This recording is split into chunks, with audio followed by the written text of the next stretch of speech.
Vous voulez acheter un volet roulant, mais vous ne savez pas quoi prendre pour vos Velux.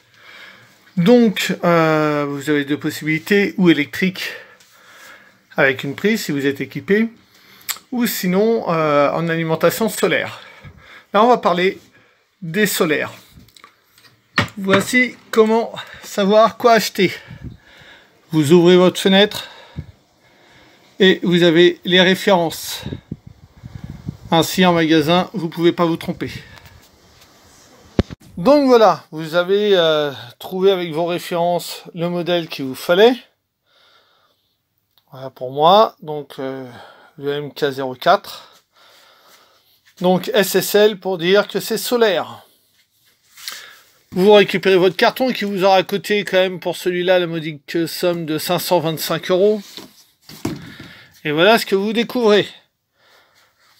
3 lots. Le carton central qui a toutes les visseries, les notices et tout ça. À droite, le moteur avec la jupette de la fenêtre. Et à gauche, tout ce qui est latéral, les bras de fonctionnement, etc.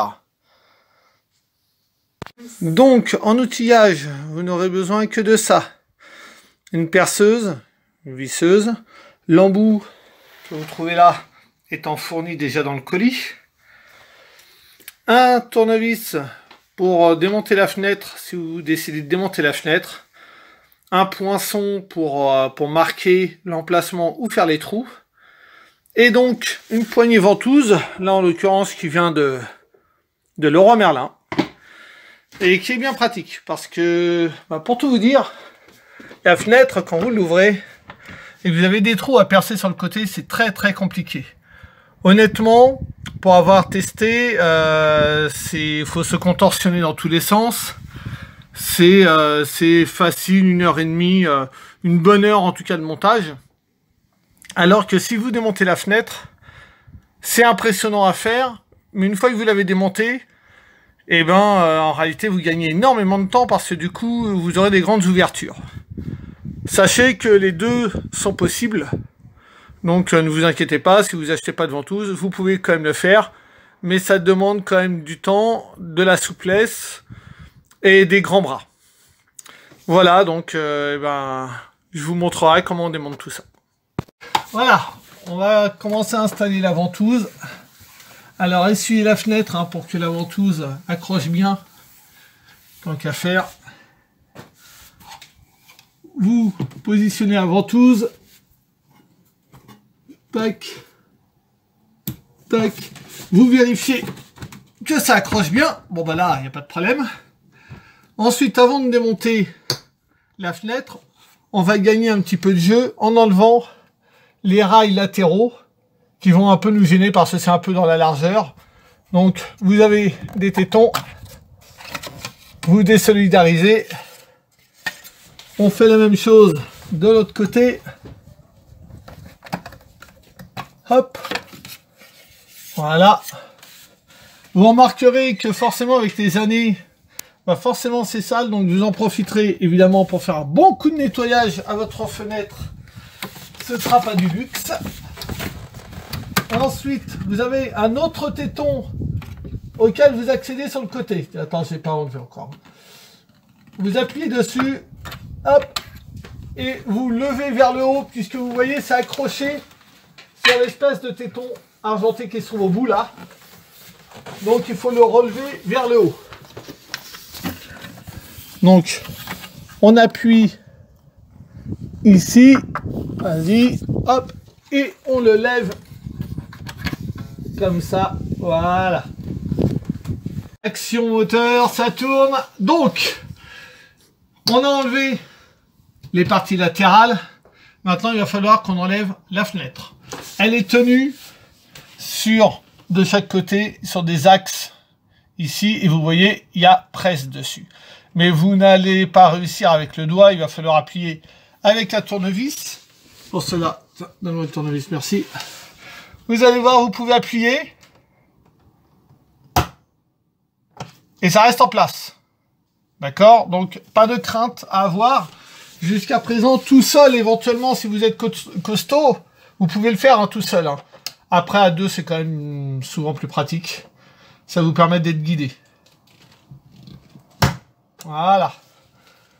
Hop, une fois que vous avez ça, vous prenez bien la poignée, vous prenez la deuxième main en dessous. Voilà, par la poignée de fermeture, hein, qui d'habitude se trouve en haut. Et on appuie sur l'épaule. Vous le faites glisser vers l'extérieur de façon à libérer les clenches. Voilà. Une fois que vous êtes comme ça, vous pivotez pour vous mettre de façon latérale en essayant de ne pas trop esquinter l'ensemble de la fenêtre et vous la faites glisser de biais à l'intérieur. Et ainsi, votre fenêtre est descendue. Vous avez un accès intégral à la fenêtre pour aller nettoyer et pour installer votre volet. Et ainsi, en même temps, nettoyer la fenêtre qui, vous le voyez, a besoin d'un petit coup. Bien, pendant que mon acolyte nettoie la fenêtre et qu'on exploite les enfants pour travailler dans la propreté, je vais vous présenter ce qu'on trouve dans les colis. Donc, la première partie, tout ce qui est latéral, le rail qui s'installera en premier sur les côtés, ce qui viendra s'enclencher par-dessus et qui recevra le tablier du volet. Ensuite, le carton avec la visserie, les modes d'emploi qui sont là. Donc, ce qui nous intéresse, c'est celui-là, hein, puisqu'il est en français, l'autre étant en langue étrangère. Ensuite, dedans, vous avez différents éléments. Je vais y revenir tout de suite après. Et la troisième partie, c'est donc le bloc moteur système solaire avec la jupette de réception du volet qu'on vissera et la télécommande qui va avec. Donc, concernant le colis de la visserie, tout ne nous est pas utile suivant votre modèle. Comme je vous ai montré tout à l'heure, vous avez choisi votre modèle en fonction de ce que vous avez trouvé sur votre volet, sur votre fenêtre. Nous, ce qui nous intéresse en l'occurrence, c'est le montage de 5 à 15, page 5 à 15. Donc, vous allez voir dès le début que des choses ne nous sont pas utiles. Donc, vous avez le sachet N et vous avez le caoutchouc qui ne vous sert à rien. Le sachet N, c'est toute l'adaptation pour d'autres types de fenêtres. Donc ça, poubelle pour nous. Et le joint ici, poubelle aussi pour nous. Tout ce qui nous intéresse dans tout ça, c'est ces vis qui sont là. Les vis qui sont là, avec le fameux embout dont je vous parlais qui était livré avec, puisque ce sont des vis à étoiles, donc il faut un embout à étoiles. Et ensuite des joints autocollants qui permettent d'assurer l'étanchéité. Donc voilà, pour les vis, vous n'aurez besoin que de ça. Sachez que pour chaque type de vis, vous avez une vis supplémentaire. Au cas où vous en perdriez une, ou qu'elle foirait, ou n'importe quoi, vous avez toujours une vis en trop. Enfin, en attendant que les choses, qu'on puisse commencer le montage, je vais vous montrer comment lancer le démarrage du bloc solaire. Donc, sur le côté là où vous avez le capteur solaire, vous avez un cache à déclipser.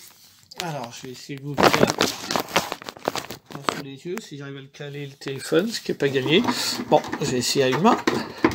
Donc, voilà. Tac, un peu brutalement. Donc, je vous explique. Vous avez des crochets en bas que vous tirez vers vous. Et ensuite, des crochets qui sont vers le haut, donc vous tirez. Donc, vous l'écartez et vous le tirez. Normalement en douceur. Ensuite, vous avez ceci. Vous l'enlevez, vous n'en avez pas besoin. Et voici le voyant. Et vous allez le mettre en fonctionnement. Comme ceci. À partir de là, le capteur solaire fonctionne. Donc il va commencer à emmagasiner de l'énergie, ce qui va vous permettre tout à l'heure de tester votre volet. Et évidemment, vous remettez le cache en place. Assurez-vous de bien clipser les deux côtés latéraux, hein, il y en a deux, là et là, de bien les clipser pour pas que l'humidité après rentre dedans. Et ensuite, vous n'avez plus qu'à pousser de ce côté-là. Voilà, pour que ça se rentre. Je vais essayer de le faire. Voilà. Et le deuxième, voilà. Et là, c'est en place, c'est remis. Votre capteur solaire est en route. Voilà. Voilà, donc on va commencer le montage. La partie latérale qui va se glisser de ce côté-là. Voilà. Sous le joint noir. Voilà, je vous remontre. Donc vous avez la fenêtre normale avec le joint qui se trouve à l'extérieur. Vous mettez la partie latérale, hop, sous le joint noir. Alors, si vous faites bien attention, je vais essayer de vous montrer. Sur cette partie-là, juste au ras du joint noir, sur la partie métallique, vous avez un petit marquage qui correspond en fait à la première vis où vous allez pouvoir visser dedans. Et vous avez la même chose tout en bas. Bizarrement, il y a 3 vis et bizarrement, ils n'ont pas fait pour la partie centrale. C'est-à-dire qu'en fait, la partie centrale, vous avez bien l'œillet de la partie métallique. Là, hein, voilà, on est dessus, l'œillet rond. Mais vous n'avez pas de poinçon en dessous. Voilà. Donc, l'idée, ça va être de faire le marquage à l'aide d'un poinçon en haut et en bas. Et une fois que vous êtes bien en place, de faire la partie centrale pour pouvoir marquer là aussi avant de pouvoir percer, pour savoir exactement où vous allez percer, hein, tout simplement. Donc pour ça, vous vous munissez d'un poinçon. Ça peut être à tournevis, moi j'ai ça là, c'est très efficace. Donc vous allez sur la partie en bas par exemple, et là où il y a un creux, vous appuyez fortement pour marquer. Et vous allez voir que ça va enlever la partie grise et il va rester en dessous une partie, un petit trou métallique, de couleur métallique. C'est ce qui vous permettra de visualiser ensuite où faire le trou. Donc vous faites vos 3 trous comme je vous l'ai indiqué. Et vous ferez exactement la même chose de l'autre côté avec l'autre partie latérale. Donc une fois que vous avez fait vos marquages, vos 6 marquages, il vous reste plus qu'à percer. Alors il faut pré-percer en fait avec une mèche de 2 mm hein, de diamètre. Ensuite, en mode facile, hein, n'appuyez pas comme un sauvage, pas la peine de mettre de la super vitesse, au contraire limitez au maximum.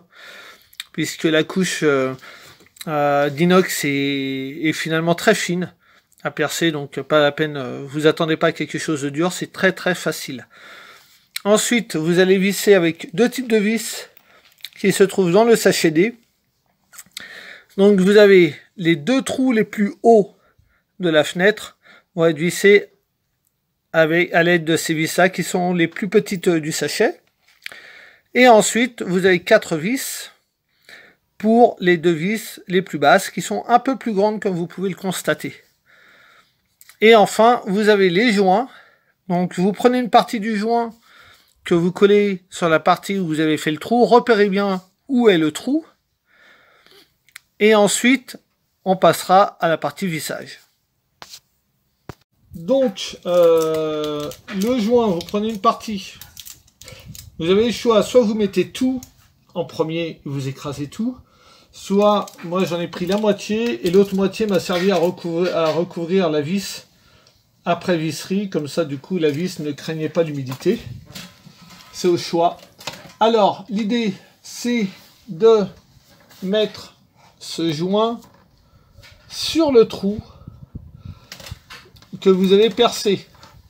Il faut repérer le trou à l'aide du poinçon que forcément j'ai oublié de prendre. Voilà. Donc je prends le poinçon, et je remonte. On n'a pas de tête, on a des jambes. On fait ça. Et je repère où j'ai fait le trou.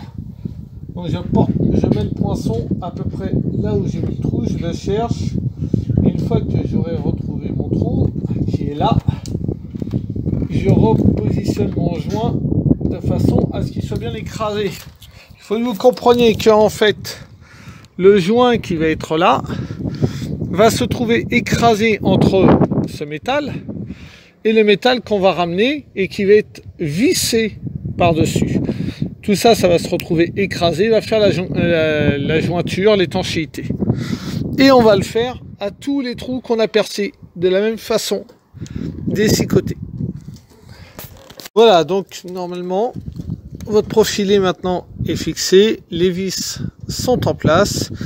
Pensez bien à ce que le joint qui était donc accroché à la fenêtre, lui, soit bien à l'extérieur et non pas pris en sandwich. Voilà, donc le joint noir qui a été posé à l'intérieur, vous voyez, déborde un petit peu de la vis, suivant si vous avez bien pressé. Pour ma part, il me reste encore du joint noir, j'en ai posé que la moitié, donc je poserai par-dessus pour éviter que l'humidité n'attaque la vis. À vous de voir, soit vous mettez l'intégralité pour la jointure, ou alors vous protégez la vis. À vous de voir. Maintenant que vous avez monté les supports latéraux, on va pouvoir amener le bloc moteur par-dessus. Donc vous avez la jupette là. Il va vraiment falloir faire attention de ne pas la pincer. Il faut qu'elle vienne recouvrir le dessus de la fenêtre, hein, vraiment le haut. Hein, c'est vraiment sur le haut et pas entre comme ça. Il faut vraiment qu'elle soit écartée comme ça. Et une fois que vous avez fait ça, vous montez sur le dessus. Ça fait un petit peu son poids, mais c'est pas non plus un truc de fou. Donc, vous avez la jupette qui se trouve à déborder. Vous glissez, vous avez les pattes, vous les glissez toutes les deux à l'extérieur des glissières latérales. Voilà, tac, voilà. Donc une fois que c'est en place comme ça, une fois que vous l'avez en place de cette façon-là, alors évidemment, comme par hasard, moi la jupette, elle n'est pas bien installée, vous la referez vraiment par-dessus, de telle façon qu'elle vienne couvrir le haut de la fenêtre, hein, pour que la pluie en fait s'arrête là. Alors une fois que vous êtes installé, il va falloir que votre téton là, vous le fassiez glisser. Vous avez, sauf le dernier cran, mais sinon vous avez les 3 crans de réglage, et ainsi vous pourrez visser aussi cette patte après. Pour cela, il faut que vous appuyez dessus, tout simplement, et ça glisse dans le premier téton. Et vous faites la même chose à chaque étage de chaque côté. Il faut que vous soyez attentif, que vous ayez l'écartement entre les tuiles et le bloc moteur. Il ne faut pas que ça touche. Voilà, et vous descendez au maximum sans que ça touche au niveau de la toiture. Ensuite, une fois que vous serez descendu, eh ben, il suffira de visser une vis qui retiendra cette partie-là et une autre vis qui viendra se mettre là. Donc voilà, dans le sachet F, vous avez 6 vis, plus 2 à chaque fois supplémentaires, mais vous avez 6 vis. Vous avez une petite qui va venir se loger, comme je vous disais, au niveau du téton pour renforcer en fait la fixation là. Une grande qui va venir sur cette patte là. Pareil évidemment de l'autre côté. Et vous allez avoir la troisième qui va venir se fixer ici avec les glissières. Donc les glissières, le système des glissières, les voilà. Donc, pas compliqué, vous avez un axe un peu en crochet et de l'autre côté vous avez un arrondi, si vous le voyez, voilà. Donc il va falloir amener l'arrondi au-dessus du crochet et glisser à l'intérieur. Alors ça se fait pas toujours facilement et en plus à une main c'est loin d'être évident, mais vous comprenez le principe et je vais le faire à deux mains parce que ce sera plus simple. Tiens, tu veux me tenir ? Et ça vient à l'extérieur. Voilà. Une fois que c'est dedans, vous voyez, ça tient tout seul. Hein, il n'y a aucun problème. Alors, le but de la vis va être de venir tenir ceci. Ceci, c'est en fait la charnière qui vous permettra d'ouvrir un petit peu votre fenêtre, même si le volet est fermé. Et ben en fait, vous voyez, ça glisse et en fait, ça va tirer et se redresser au fur et à mesure où vous ouvrez la fenêtre. Pas trop, hein, puisque c'est le maximum ici. Donc, vous avez la possibilité d'ouvrir une vingtaine de centimètres. Disons que si vous comptez 10-15 cm, vous avez largement de la marge, vous êtes tranquille, vous risquez de rien casser. Et vous pouvez ouvrir et fermer le volet, même la fenêtre entrouverte de cette façon. Donc on va fixer maintenant la vis de ce côté-là. Et voilà. Ok. Donc, on va fixer la jupette. La jupette, c'est ce qui vous permettra... Alors, a priori, c'est un rôle d'anti-effraction, d'anti-tempête, d'anti-tempête, et donc d'éviter la prise au vent de votre volet, qui va venir en appui dessus quand il est fermé. Donc, le but, c'est de bien centrer par rapport à l'axe de la fenêtre, et vous voyez, vous avez deux trous, un trou là, et un autre de ce côté-là. Donc, il va falloir faire le marquage. Voilà. 1, 2, voilà. Et ainsi, vous avez le marquage. Vous allez pouvoir percer toujours avec la même mèche de diamètre 2. Toujours pas très profondément. Vous avez des toutes petites vis qui se trouvent là. Et qui vont vous servir donc à tenir la jupette. Donc, on va faire des premiers tests. Alors vous avez la possibilité d'accrocher avec ce croisillon et les vis et les chevilles qui sont fournies avec. Vous pouvez fixer au mur. Moi personnellement je préfère un système de scratch qui sera collé, ça évite de faire des trous. Et voilà, bon, chacun fait un petit peu comme il veut. Il me faut une paire de ciseaux pour libérer les piles qui sont fournies aussi. C'est la moindre des choses, au prix où ils vendent, ils peuvent bien fournir les prix et les piles. Hop. Alors ensuite, tac, on met les piles dans le logement à l'arrière. Voilà. Personnellement, comme je vais mettre directement du scratch, je peux me permettre de mettre le croisillon déjà en place pour retenir les piles, ce sera fait. Voilà. Donc, à partir de ce moment-là, vous avez une notice qui est là-dedans. Je crois qu'elle est déjà libérée là-bas, puisqu'on en avait installé plusieurs, donc j'en ai déjà de déballer. Et dedans, vous avez le mode d'emploi, sauf que forcément, ça, c'est le mode d'emploi de la fixation et pas du fonctionnement. C'est trop facile. Tac, tac, peut-être celui-là. Voilà. Donc, le mode de fonctionnement, c'est pas compliqué. La première fois, vous allez devoir faire en sorte que votre télécommande soit comprise par le moteur, hein, puisque vous pouvez avoir plusieurs moteurs, donc plusieurs télécommandes. Donc le but, c'est de les initialiser ensemble. Donc dans un premier temps, on va se rapprocher du bloc moteur, qui est déjà installé, pour bien écouter. Donc soyez silencieux, évitez du bruit. Normalement, donc, c'est indiqué, vous appuyez sur le bouton de la descente et il est censé faire une espèce de bourdonnement 3 fois d'affilée.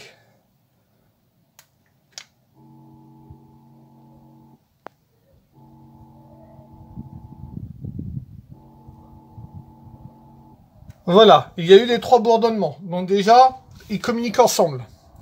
Ensuite, on va lui apprendre à descendre et à s'arrêter à la bonne longueur par rapport à la glissière.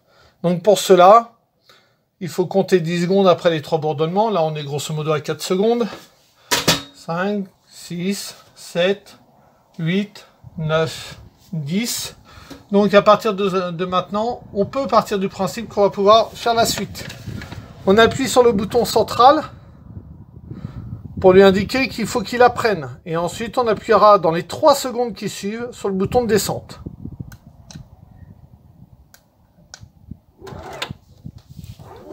Et là, c'est parti, il est en mode apprentissage.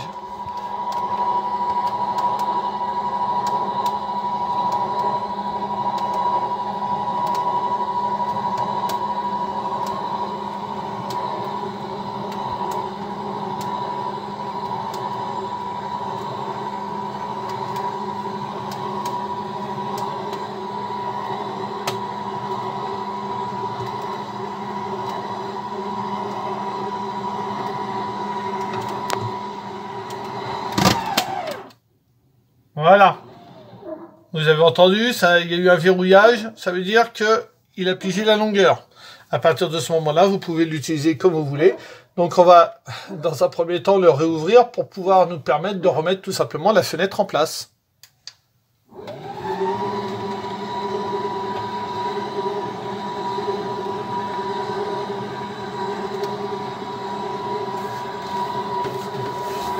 Voilà, nous avons remis la poignée en place, nous testons, ça tient bien. Donc nous soulevons la partie basse de la fenêtre vers le haut.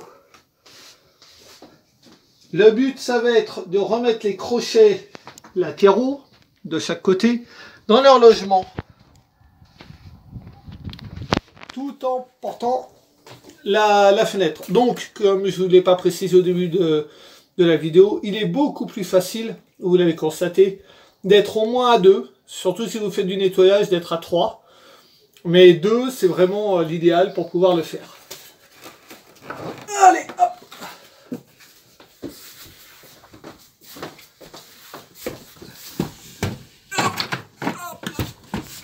Alors, il faut essayer de la monter en faisant un maximum attention, c'est pas toujours évident. Ça fait son poids. On met les logements, on bascule pour être bien dedans. C'est bon. Normalement, ils doivent se glisser tout seuls. Voilà. Voilà. Donc, on est dedans. Là où on avait pressé tout à l'heure, pas besoin de represser. En fait, c'est un système de glissière. Rien que le fait de refermer la fenêtre va repousser le téton vers l'extérieur et la verrouiller. Donc, on change de main. On retient quand même la fenêtre au cas où, mais normalement il n'y a plus aucune raison. Et on la referme de façon naturelle, comme on fait d'habitude. Et vous avez entendu, normalement, ça va faire un double clac-clac. C'est que les tétons sont remis en place. Je vais vous le montrer. Je réouvre. Et on voit bien, ils sont ressortis là et là. Donc là, la fenêtre est verrouillée, hein, vous ne craignez plus rien. C'est vraiment en place. Il va nous rester plus que maintenant à remettre les supports latéraux. Et ben, on aura fini l'opération tout simplement. Donc on débloque ça, on n'en a plus besoin. Par des fois, et quand il est accroché, voilà. Et une fois qu'on a fait ça, bon, on va commencer à amener les supports latéraux. C'est mon acolyte qui est parti les chercher. Donc pour les remettre, vous voyez, il y a l'encoche. Vous avez la rondelle qui se trouve là-haut. Vous la chopez. Et une fois que vous l'avez chopé, vous avez un téton sur le côté, ici, qui se trouve là. Et vous le rentrez dans le trou prévu. Et voilà. Et c'est clipsé. Vous faites la même chose de l'autre côté.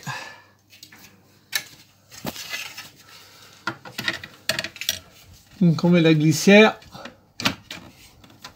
Et on remet le téton à sa place. Et voilà. Là, il est à sa place. Il nous reste plus qu'à mettre les deux petites. C'est celle-là. Celle-là. Donc, on la glisse sous la mousse. Alors, c'est pas toujours évident. Hein. Ça, la glisser sous la mousse, c'est pas toujours ce qu'il y a de plus simple à faire. Voilà. On a trouvé l'encoche.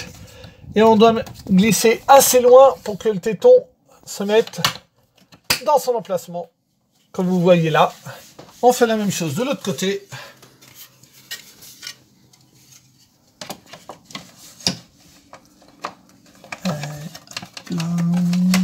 Quand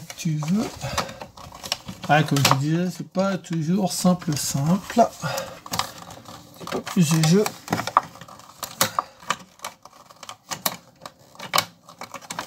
Ah. Bon. Alors, il ne veut pas se mettre en place, lui. Comme par hasard.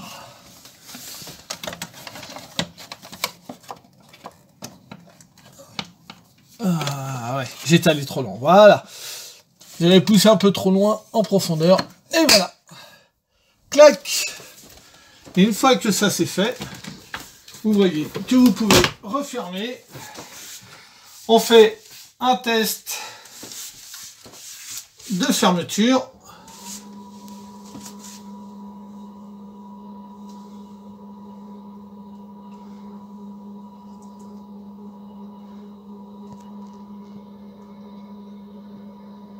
Alors évidemment, ça peut éventuellement aller un tout petit peu plus vite quand les capteurs solaires ont fait le plein de la batterie. Là, la batterie est en œuvre.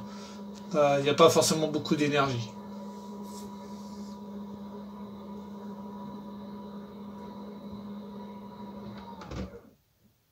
Voilà.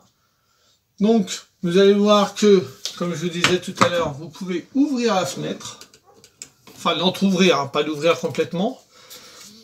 Et effectivement, ça se relève. Alors, vous ne voyez pas les axes, mais en fait, il y a des axes qui permettent d'écarter le volet de la fenêtre, qui permet d'ouvrir. Voilà. Et donc, on va la rouvrir. Et vous voyez, même en position d'ouverture, vous pouvez rouvrir la fenêtre sans aucun problème et la refermer.